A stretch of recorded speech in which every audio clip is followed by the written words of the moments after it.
Hello guys, welcome to Exams Viday. Exams Viday is a non-profit initiative by the students of IIIT DM Kanchipuram.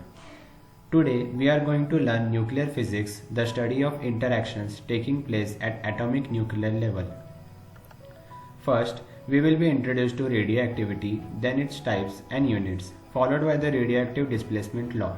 Then we will study about nuclear fission and fusion reactions and its uses. We will then have a look into the nuclear reactor and finally get aware of some preventive measures to be considered while handling radioactive materials. We know that the atom is the smallest indestructible unit of matter. Within the atom lies the nucleus, which consists of proton and neutron. But nucleus of some atoms is unstable, which emits certain harmful radiation and elementary particles. The phenomenon of nuclear decay of certain elements with the emission of radiations like alpha, beta and gamma rays is called radioactivity, and the elements which undergo this phenomenon are called radioactive elements.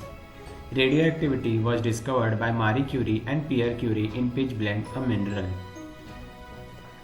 There are two types of radioactivity: natural radioactivity and artificial radioactivity.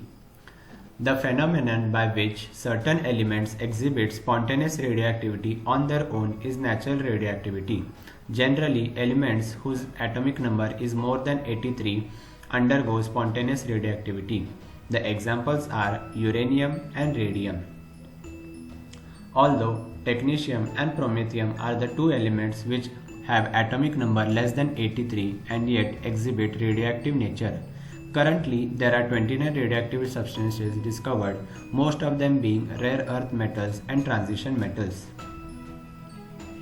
The phenomenon by which even light elements are made radioactive by artificial or induced methods is called artificial radioactivity. It was discovered by Irene Curie and F. Joliot in 1934.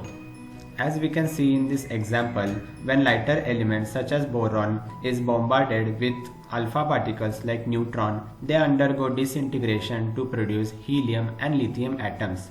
Here, the neutron is the projectile, boron is the parent nucleus that undergoes disintegration, and helium and lithium are the daughter nuclei formed after disintegration. Radioactivity of a substance is expressed in certain units such as Curie. It is defined as the quantity of a radioactive substance which undergoes 3.7 into 10 power 10 disintegrations in 1 second. So, 1 Curie is equal to 3.7 into 10 power 10 disintegrations per second.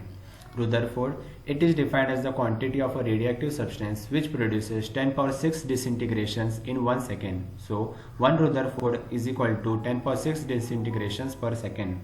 Becquerel, it is the SI unit of radioactivity defined as the quantity of 1 disintegration per second. Röntgen, it is defined as the quantity of radioactive substance which produces a charge of 2.58 into 10 power minus 4 coulomb in 1 kg of air under STP conditions. Now let us talk about the displacement laws governing the daughter nucleus produced during an alpha and beta decay reactions. Two scientists, Soddy and Fajan, by considering alpha and beta decay reactions, frame the displacement laws as follows.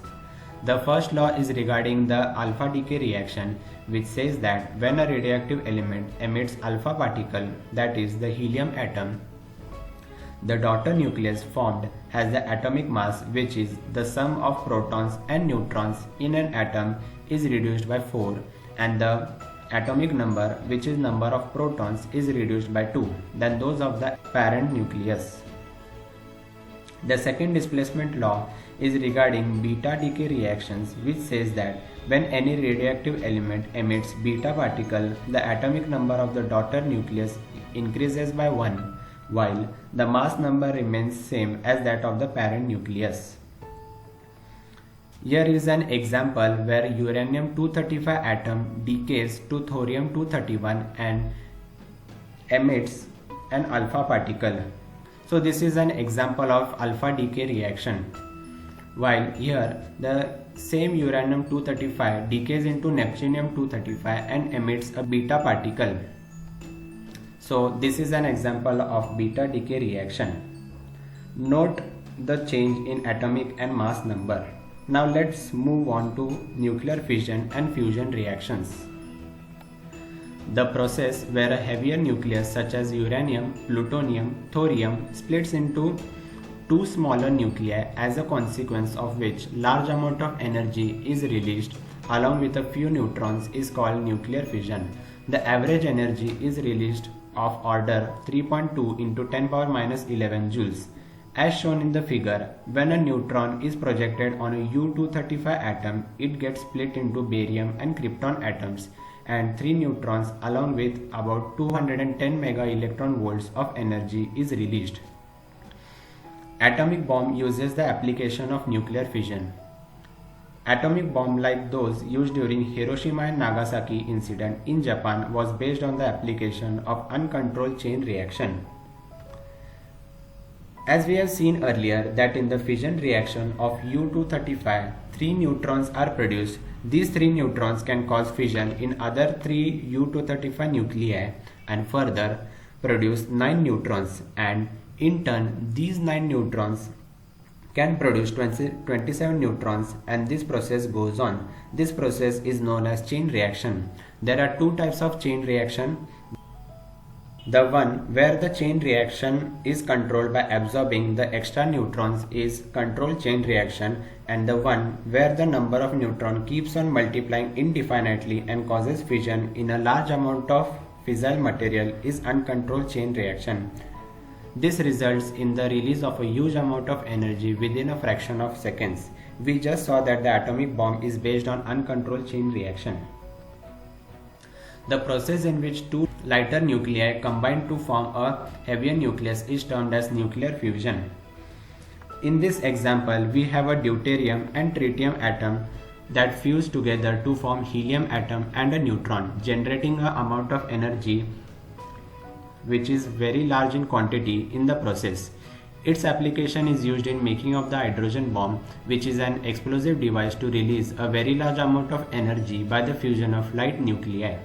The temperature required for fusion is provided by fission reactions, and the temperature is of the order of 50 million degrees Celsius. So a hydrogen bomb releases much higher energy than atomic bomb. Radioactivity has many uses in various fields, like in agriculture, radioisotope of phosphorus can be used in pesticides. The radiation emitted by the P32 isotope kills the pests and hence support crop growth. The radiations emitted by the radioisotope can also be used in detecting circulatory disorders of blood, defects of bone metabolism, and locate tumors. In industries, radioactive isotopes are used as tracers to detect any manufacturing defects such as cracks and leaks. Using the technique of radiocarbon dating, the age of the earth, fossils, old paintings and monuments can also be determined.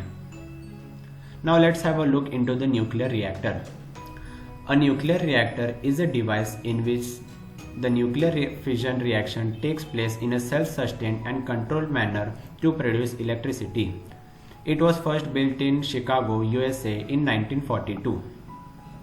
Inside the nuclear reactor, there are three main components: the fuel element, which consists of uranium-235 or uranium-238 rods, which is the fuel of nuclear reactor; the moderator, it moderates the speed of high energy neutrons to trigger fission reactions; and control rods, whose main objective is to absorb any excess neutron in the moderator to prevent any further fission reactions taking place. The heat generated by nuclear reactor is directed into water, which turns into steam and drives the turbines generating electricity. The steam is then condensed and returned back to the nuclear reactor. Here are the preventive measures one needs to keep in mind while handling radioactive materials. Pause the video to have a look onto them. Thank you for attending this lecture, and please check the description below for extra questions and lecture notes.